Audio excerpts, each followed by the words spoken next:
selesai sudah perlawanan epik final Piala Malaysia antara JDT dan Sri Pahang yang berlangsung di Stadium Bukit Jalil yang menyaksikan JDT mengekalkan kejuaraan Piala Malaysia edisi tahun 2025.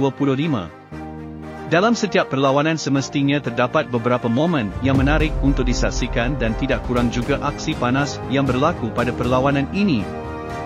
Pertama, JDT dikejutkan oleh gol awal Sri Pahang FC melalui rembatan deras di serabanan yang gagal diselamatkan Shihan. Kedua, kad merah Sergio Aguero seakan tidak adil dan terlalu lembut untuk dipersalahkan, namun sebenarnya Aguero dipersalahkan kerana tindakan refleksnya terhadap person yang melakukan provokasi sehingga Aguero menerima kad kuning kedua. Ketiga, agak janggal jika perlawanan melibatkan JDT tanpa penalti.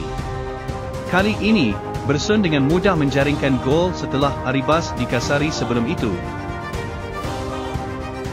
Keempat, kad merah kedua ditujukan kepada Park setelah melakukan terjahan lambat ke atas penyerang Sri Pahang dan menyaksikan perlawanan kembali seimbang dengan 10 pemain dan berkedudukan 1-1.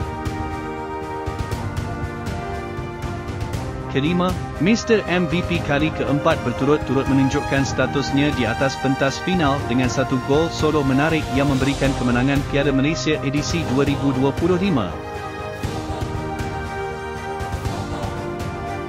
Pengadil-pengadil aksi final Piala Malaysia 2025 babitkan Johor Darul Tazim, JDT, dan Sri Pahang FC, Razlan Jofri Ali di Stadium Nasional Bukit Jalil, SNBJ, malam tadi nyata mengundang rasa marah peminat bola sepak tempatan.